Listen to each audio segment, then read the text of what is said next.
Hello everybody, welcome to the American Dream. Today we're going to talk about the prevention of sexual abuse.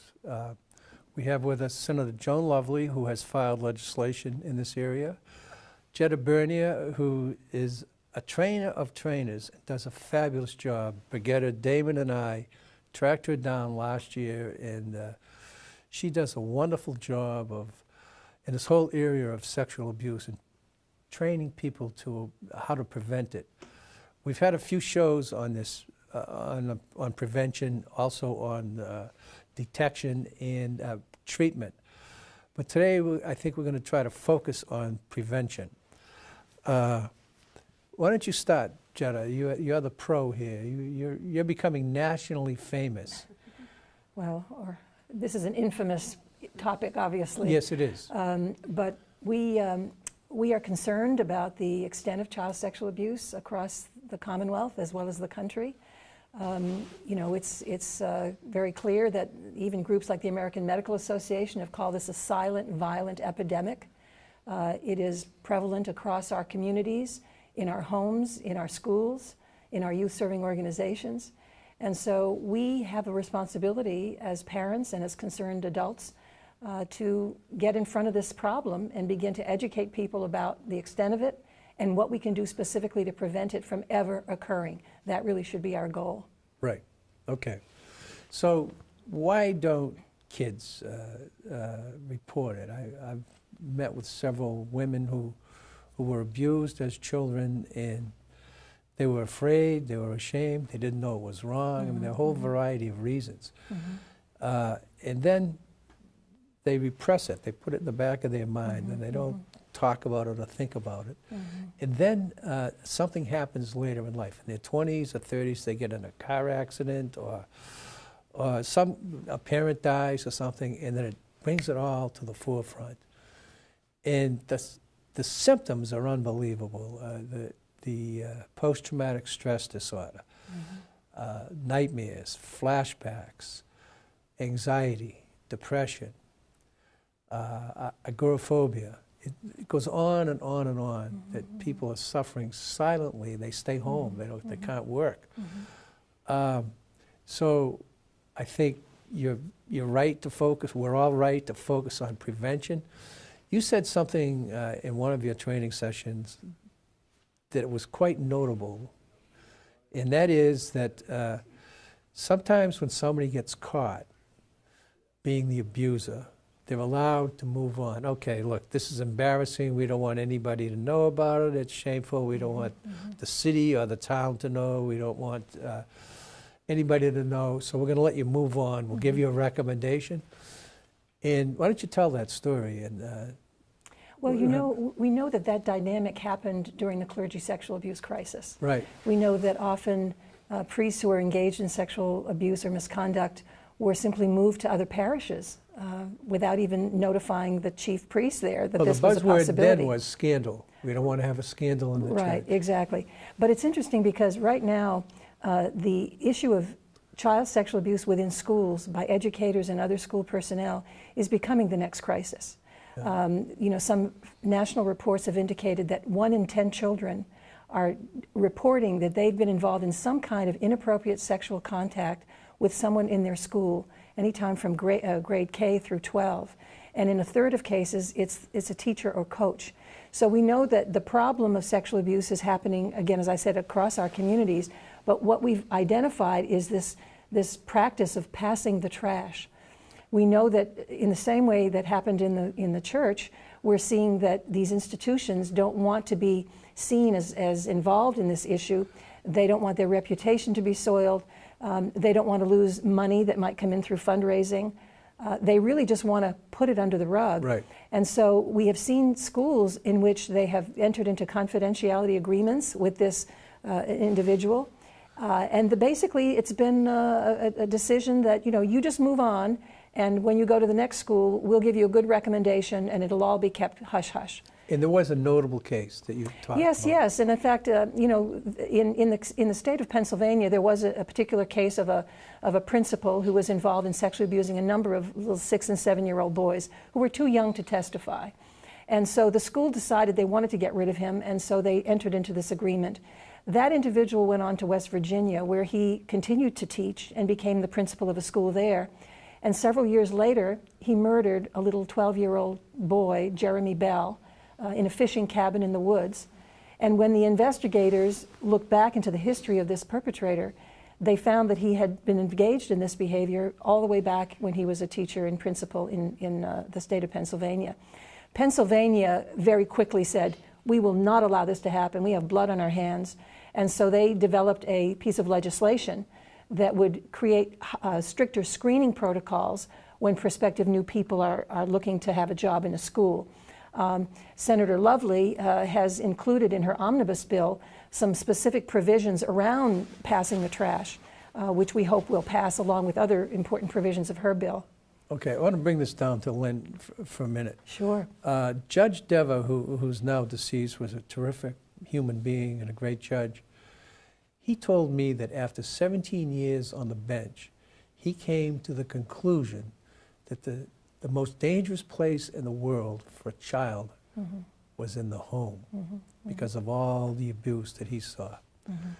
So last year, Birgitta and I and some other people from Lynn started, we contacted you and we started doing some training. Birgitta, why don't you tell us a little bit about what we did and what we can do?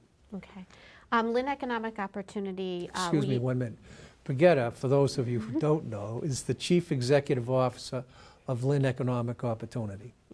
And we are a community action agency, and we operate a Head Start, Early Head Start, and early education child care programs.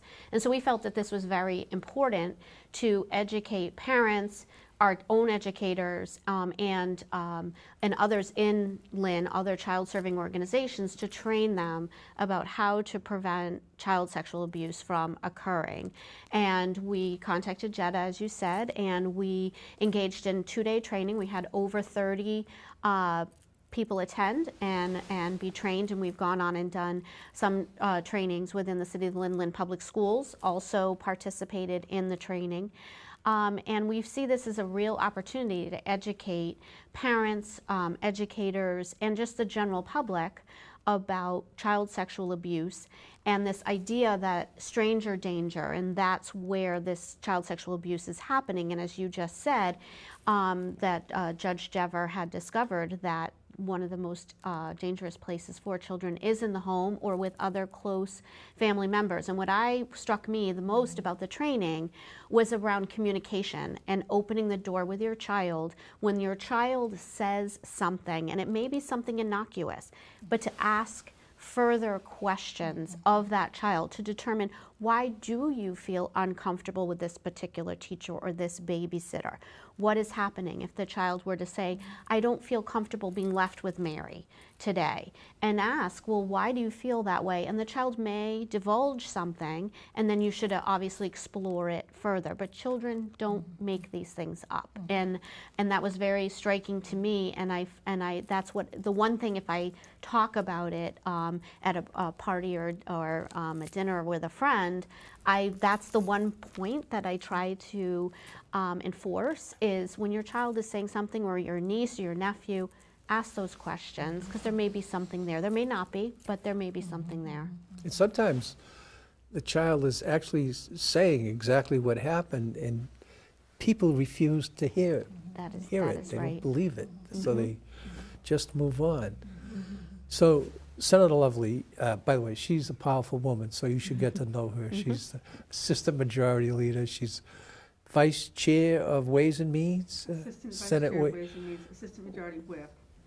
Okay. And I so- chair Children and Families, Okay, persons with disabilities. so that's good enough. I Yeah. mean, you're on your way. Yeah. Are you going to be Senate President someday? Oh, I don't know about that. She's also an attorney, so she's well prepared to serve in the Senate.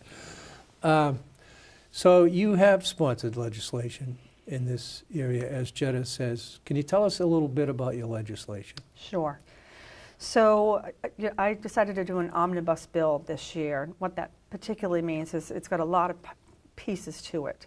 I had done individual bills my first 2 terms in, and this is an awareness piece. This is such an uncomfortable subject that people just shut down. I even have colleagues that shut down. They don't want to talk about it. It doesn't occur in their world, but it does. And so we need to make sure that people are aware. And so I really look at this piece of legislation as an awareness piece. As Jetta had said, there's a part of passing the trash where an educator, administrator, school employee, whoever it might be in a school setting or a youth serving organization, Boys and Girls Clubs, YMCA, whatever it might be, if there are youth in that organization, if there has been allegations, substantiated allegations of sexual misconduct, then, and that teacher is dismissed, then they're going to move on to another school system. We not want the next school system to be able to know. And not just in our Commonwealth. There's a piece in here that it will go cross borders so that we can make sure that if people are moving on, with the exact example that you used, that someone's not going to move on to a new system with a clean slate. That if they've been accused of and it's substantiated of sexual misconduct, then we want to make sure they don't move on. What standard would you use to say it's been substantiated? I mean, obviously an admission by the party would. Well, that would be, cover absolutely. It, yeah. You know, there's witnesses. Yeah. Some type of evidence that it's not just an allegation. Right. It's been investigated, and it's substantial enough that that there's a dismissal and that there's a reporting requirement. Okay. That's what we're looking for. Why did you get involved in this area? Well, you know, I do have a history. I will tell you that I am a sexual abuse survivor. As a 6-year-old, we had a maternal uncle come live with the family, with my family, my parents and my 4 brothers and sisters. And he sexually abused myself and 2 siblings over the course of about a year. He was actually moved on from his prior living situation. It was the 1960s. It wasn't really, you know, you just moved people on. My parents took him in with open arms. It was my mother's little brother. He was in his early 20s, and that ensued. I will tell you, when you talk about repression, I actually did have panic disorder starting in my late teens and early 20s. And it wasn't until I had my first daughter and she turned 6 years old that it flooded completely back, out of nowhere. Didn't anticipate it, but here it came. At that time, I went to the district attorney and said, is it too late for me to press charges? It was. The statute of limitations had expired long before, and so there wasn't anything that I could do about it. And then I found myself in the state Senate. And I have to tell you, for my first term, I didn't touch the subject. I was trying to feel comfortable about talking about it publicly. We did some legislation in my first term where we extended the statute of limitations for a civil suit to the age of 55. I happen to be 56. So I was not able to participate or take any action in that. But I voted on that with the confidence that other people would be able to. And even though I missed it, others hopefully will not miss it and they'll take advantage of it. So now we come to this piece of legislation where we know that teachers are going to observe incidents of some misconduct by perhaps another teacher. We had our hearing back in July, and there was a survivor there who shared her story, very powerful story. As a 5th grader, she started to be groomed by an assistant principal, where he would remove her from her gym class and was sexually promiscuous with her. It was total misconduct. Would invite other men in the school setting, in the school.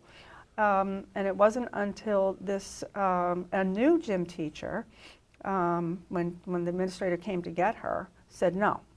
Now, as a 5th grader, you would think that she would know, but he groomed her. There's a lot of grooming that goes on where the abuser will groom the young person, whether it's a young child or a teenager, and that extra attention is wanted by that person, but it's totally inappropriate. So a piece of this bill is actually to raise the age of consent in a high school setting, public and private schools, so that currently the age of consent is 16 in Massachusetts. If you are enrolled in a high school, we want to raise the age to 19, only in the high school setting, only between a student and administrator or employee or teacher. Because we want it's a civil penalty and or a criminal penalty. If you're a special education student, it's 22 because you're in school until you're 22 years old. We have a Romeo and Juliet clause in there so that student to student is held harmless. We don't want to interfere, even though we're not condoning sexual relationships between students, but we don't want to criminalize it either. So we know this is something big that we want to tackle. We think it's completely appropriate because we're trying to, again, chill any type of inappropriate sexual conduct between someone who's in the position of authority, like a teacher or an administrator, and a student. By the way, we're not picking on teachers. We are not. But this is for children, and it goes across the board. The people who engage in sexual abuse can come from any profession. Right. But you're very brave to come forward and tell your story because it's going to make it easier on other people to do the same and make it easier for people like Jetta and Birgitta to train people because there are homes where mothers and fathers just aren't paying attention. I mean, they just, they think life goes on. And well, it's like I said, it's such an uncomfortable subject that people do shut down. They say this does not happen in my world, and then it does. So this is an awareness piece. We want to be able to, again, through the training, to be able to, this is what you're looking for.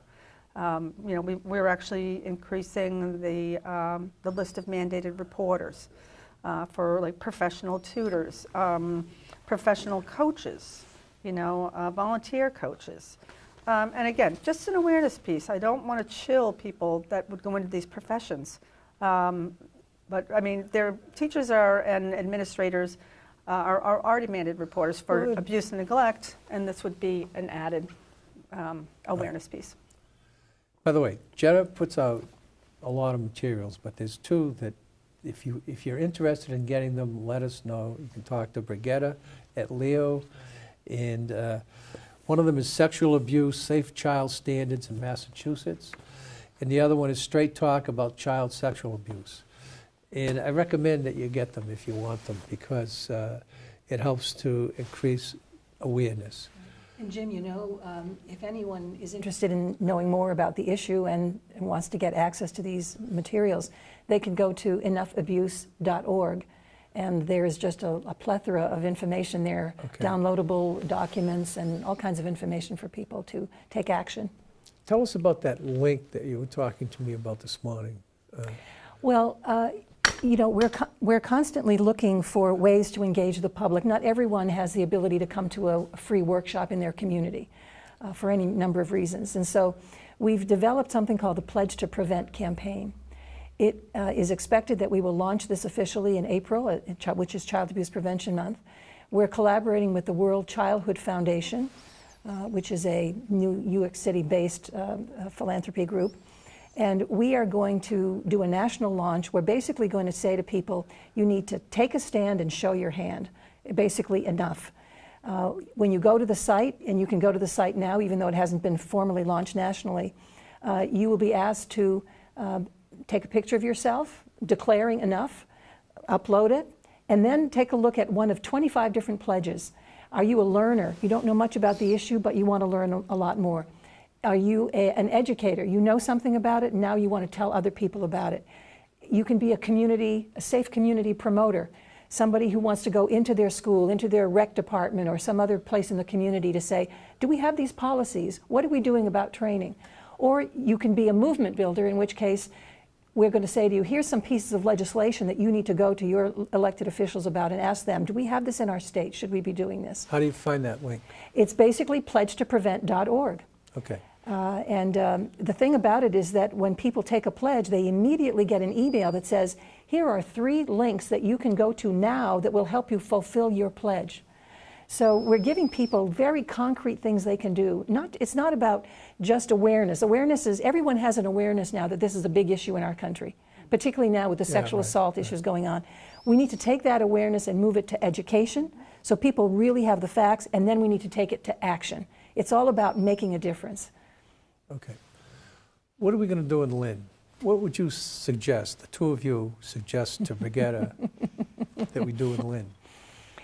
Well, as I was mentioning, upcoming months? As I was mentioning earlier, you know, I think organizing a group of concerned citizens who can assist you to identify what I call gigs, you know, where in our community should there be this kind of training? Is it the members of a book club? Is it a church group? Is it some kind of after-school program?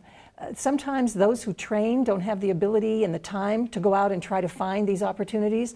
So we need to bring people together because everybody can play a role. Everybody has connections.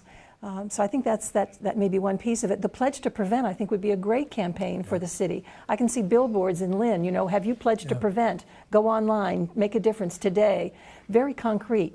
We could even identify a certain number, you know, by the end of the year, you know, we're going to have 5,000 pledges to prevent in the city of Lynn. We could do that. There are people out there who want to be part of the solution. We just need to give them something to attach themselves to. And I think the Enough Abuse campaign can be that, you know, that guide for them. So that's some ideas. Right. Yeah. That sounds great. There are so many community organizations across every city and town. So opportunities to be able to talk to people and maybe put this as a part of their agenda going forward. I think it's a great idea. Yes, yes. Okay. And of course, they need to support Senator Lovely's legislation, Senate 295, you know, contacting members of the Joint Committee on Education or your local educator or your local elected official, rather, and saying to them, do you know about this piece of legislation? You know, this is something I want you to support. We've got to make sure our community gets behind this.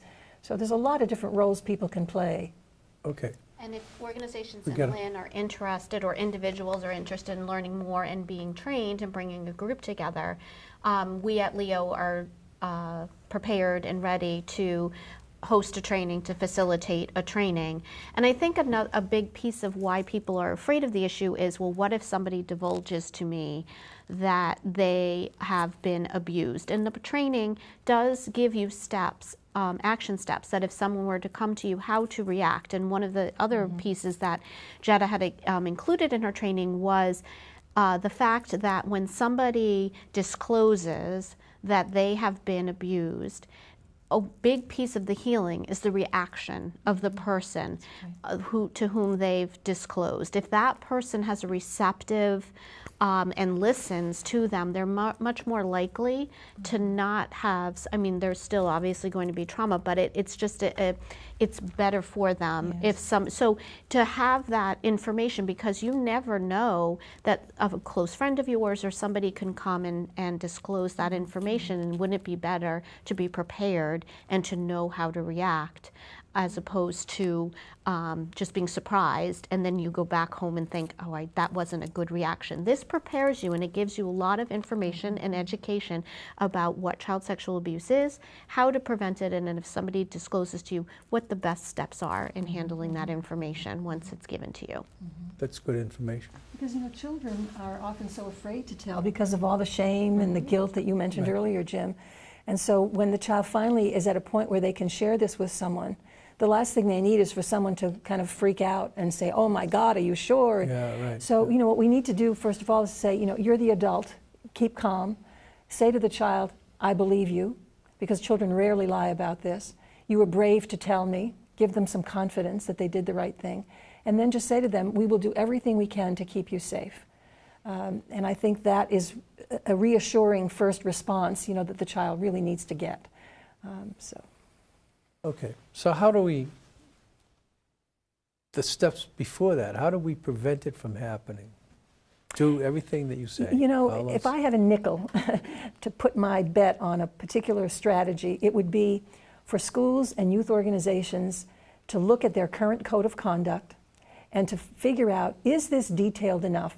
Does it simply say, you know, thou shalt not be sexually inappropriate with a child?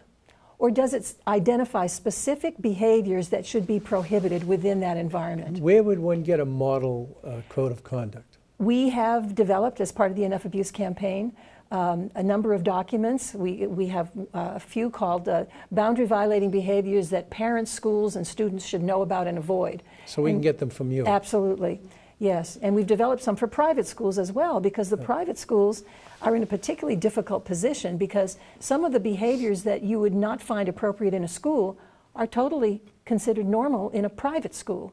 For example, we say a teacher should never give a child a ride in their car or loan their car. Well, if you go to a private school, the faculty often have kids in their car. They take them into town or on various activities. So the beauty of private schools is that they have that close mentoring relationship. That's why parents want their kids to go to these institutions, that one-on-one, that sense that I'm going to have someone to pay special attention.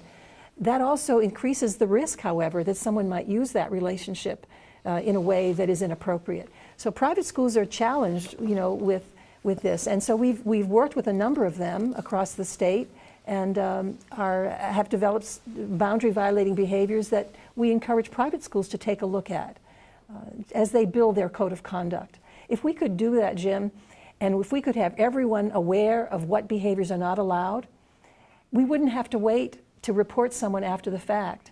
We could say to a colleague, don't do this, or that's not appropriate, without having to call them a pedophile. So I think we need to really make sure we don't allow behaviors that could escalate to sexual assault. Okay. We have Jared Nicholson, who's on the Lynn School Committee, coming on the show next month, and I'm going to try to have a model code of conduct for him to present to the Lynn School Let's do Committee. it. Yeah. Terrific. Senator Lovely, thank you very much. You're a real hero. Thank you.